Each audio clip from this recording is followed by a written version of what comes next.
The Florida Panthers do it again. They are in the Eastern Conference Final after defeating the Toronto Maple Leafs in Game 7. Armando Velez of Locked On Florida Panthers is here to talk about Game 7 and to look ahead as the Panthers continue to try to defend their Stanley Cup championship. All that and more next on today's Locked On NHL podcast.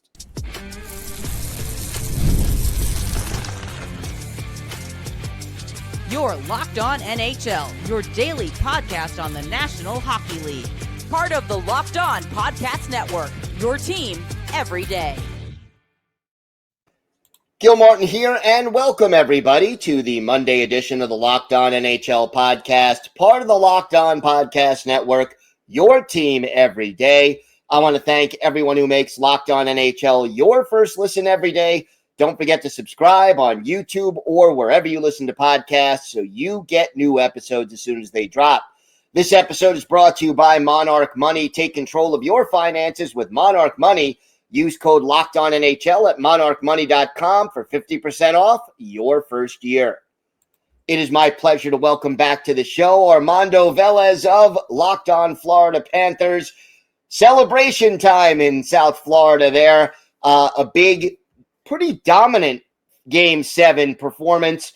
What was the difference for the Panthers in Game 7 against Toronto? The best way I could describe it for the Panthers is their ability to protect the neutral zone. I mean, you think about for the Panthers going into Game 6, it was a 0-0 game going into the third period, and then mistakes in their own end, and then the Leafs scored 2 goals off the rush. And to think that even in the first 12 minutes for the Panthers, it was 25-0 in shot attempts, and then the Leafs get 7 straight shots on goal, and 2 of them coming off the rush from their bottom 6, and Stephen Lawrence, former Panther, and Scott Laughton. And then once the Panthers went into the second period, it was just clean north-south hockey for the Panthers, and then it ended up manifesting in 3 goals, an explosion for the Panthers, very similar to how they did it in Game 5. So that's another thing for the Panthers and just how they were able to just be ready. And the thing is, Gil, that the Panthers went into this game very calm. They talk about these are games that you talk about for multiple years. These are the ones that you remember.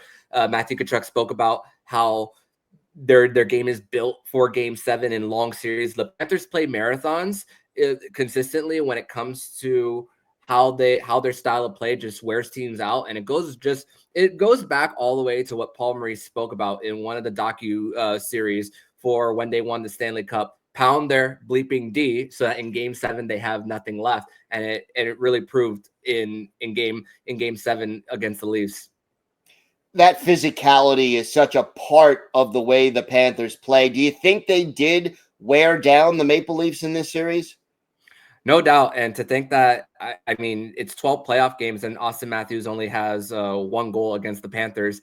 And the fact that there were multiple times throughout this series that you see multiple minute-and-a-half shifts whenever the Panthers are able to get complete line changes. Even in the beginning, when the Panthers didn't score, they had the Nylander-Tavares line on the ice for more than a minute and a half. And they really exposed the likes of a Morgan Riley, Simone Benoit. And honestly, even though the Panthers lost in Game 6, those habits really went into their game on how they were able to continue to win their board battles, make the low to high plays, screen the goaltender. And honestly, it was just about things averaging out for the Panthers. And honestly, it's funny because I don't usually get nervous before elimination games, but it was starting to like really creep in whenever the game started. And hey, the Panthers were able to just get it done.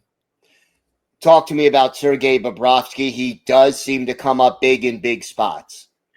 No doubt. And it's funny because of how active he was with the stick early, like making the sweeping plays, like batting pucks out of his own end, and also being really aggressive with the poke check.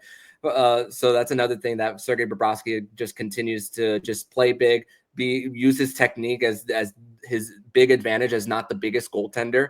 So that's another thing of Sergei Bobrovsky continuing to come up big. 3 straight Game 7 wins for him.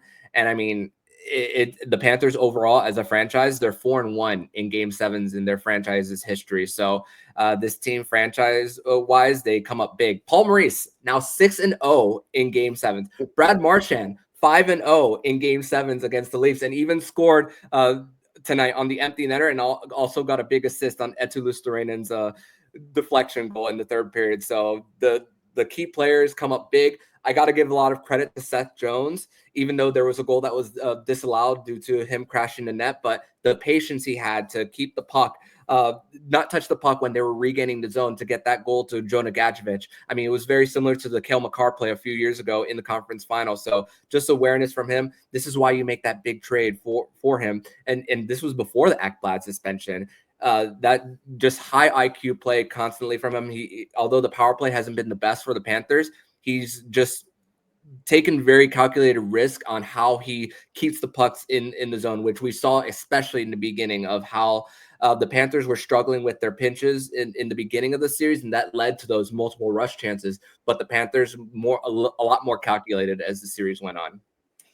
Give me an unsung hero for this series. I mean, we know the headline guys. Give me an unsung hero.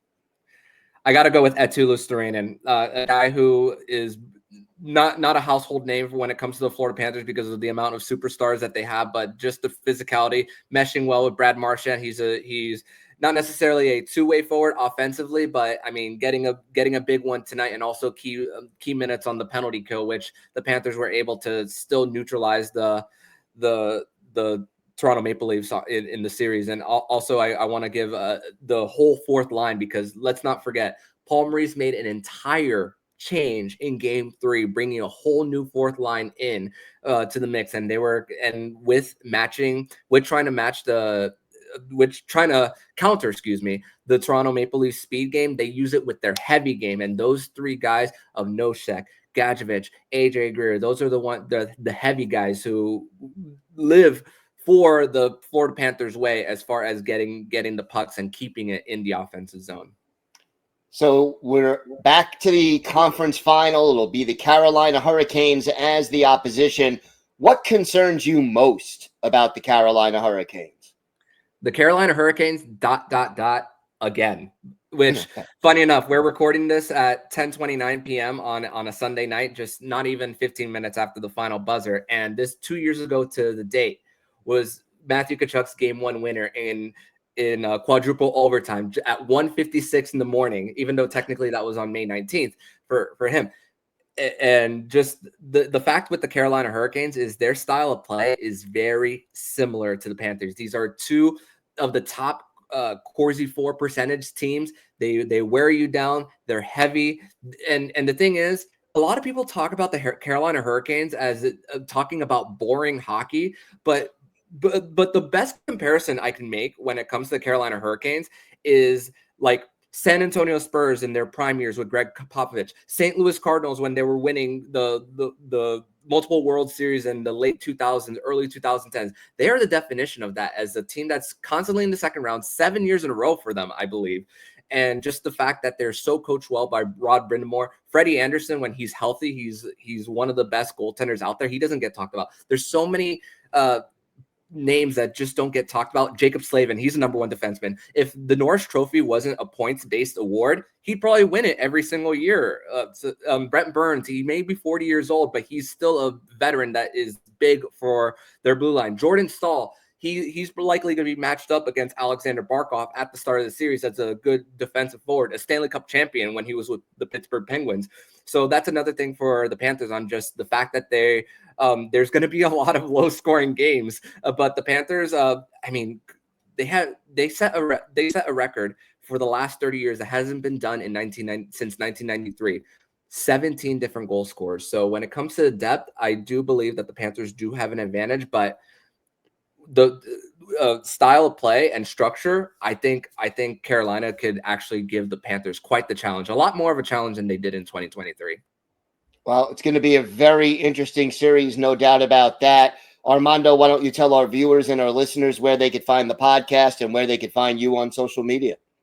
They can find the podcast, Locked On Florida Panthers podcast, anywhere you listen to podcasts, and on YouTube. They can follow me personally at MondoMan12 on X, and on Blue Sky. Follow the show, because it's definitely a happy podcast. And although Gil said that it's a celebration for the Panthers, I don't see it as a celebration, because the Panthers, They've been here before. It's business as usual. They're only halfway there. So the Panthers are just moving on. It's 2 days until the conference final. They packed for a week. So not even going back to Sunrise, Florida. They're going straight from Toronto right to Raleigh on Tuesday night. So hopefully they keep it going.